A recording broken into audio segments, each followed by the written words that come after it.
जी, आप? पापा, ये रेवती की अम्मा है।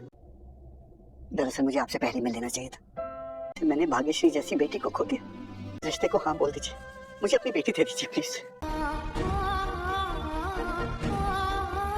मेरे खाने में पीनट्स डाले किसने? तुम्हारे कहने का क्या मतलब? मैं डालूंगा तुम्हारे खाने में मूंगफली। जेल जाने का इतना शौक है आपको? अब की बार केस बनवाऊंगी कि आप सब मुझे मारने की साजिश कर। कभी मेरी जान लेने की कोशिश नहीं की तुम्हारी तरह।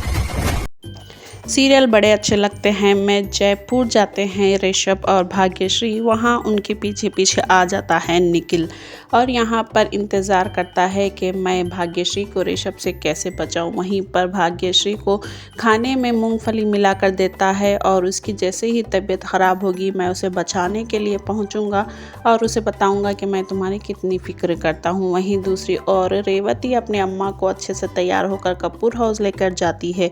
वो कहती है कि तुमने मुझे धोखे से यहाँ लाया है रेवू, पर वो कहती है कि प्लीज़ अम्मा, पूरब किसी से मिलवाना चाहता है, एक बार प्लीज़ उनसे मिल लीजिए। ये कहकर उन्हें अंदर लेकर जाती है। वहाँ पर पूरब अपने पापा से मिलाता है। उसका पापा उसे बैठने के लिए कहता है और उसे माफ़ी मांगता है कि मेरे बेटों ने बहुत गलत किया, पर आपकी बेटी का हाथ मेरे बेटे के हाथ में दे दीजिए, इस तरह से कहता है। वहीं पर भाग्यश्री सूप पीती है और उसकी तबीयत ख़राब होना स्टार्ट हो जाती है। तभी निखिल फ़ोन करता है और ये कहता है कि मैं जयपुर आ रहा हूँ तुम्हें सरप्राइज़ देने के लिए, आर यू ओके? भाग्यश्री कहती है कि आई एम नॉट ओके। पर यहाँ पर दूसरी ओर हम देखेंगे कि रेवू के एंगेजमेंट की लिस्ट बनाते हैं गेस्ट की और अप्पा कहते हैं कि अरे कार्तिक, तुमने तो बहुत सारे गेस्ट को बुला लिया है, इतने बुलाए तो कितना खर्चा होगा। तभी कार्तिक कहता है कि ये मेरे गेस्ट नहीं हैं अप्पा, ये तो सौम्या के हैं। सौम्या कहती है कि मैं चाहती हूँ कि एक ही खर्चे में 2 फंक्शन हो जाए, रेवती का सगाई भी हो जाएगी और मेरी गोद भराई भी हो जाएगी, इस तरह से वो कहती है। तो अप्पा को ये आइडिया पसंद आता है और वो सौम्या की तारीफ़ करता है और कहता है कि पर यहाँ पर ख़र्चा ज़्यादा होगा ना अप्पा, वो तो बड़े लोग हैं कपूर, तो कितने लोग आएंगे, मैं ऋषभ और पूरब से बात करूँ क्या, इस तरह से अप्पा से पूछने लगता है। तभी आती है न्यासा और कहती है कि ऋषभ ने मुझे डिवोर्स पेपर भेजा है, उसकी अभी तक डिवोर्स नहीं हुआ है, तो वो भाग्यश्री से कैसे शादी कर सकती है। वो गेस्ट लिस्ट देखकर ये समझती है कि यहाँ पर भाग्यश्री और ऋषभ की शादी की तैयारियां हो रही है।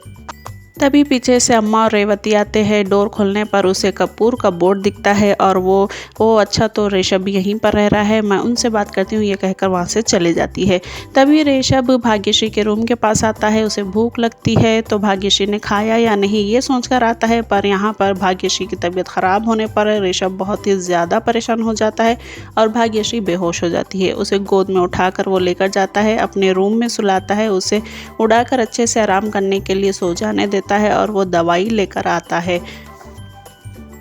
भाग्यश्री यहाँ पर आराम करती है, ऋषभ जाकर दवाई लाता है।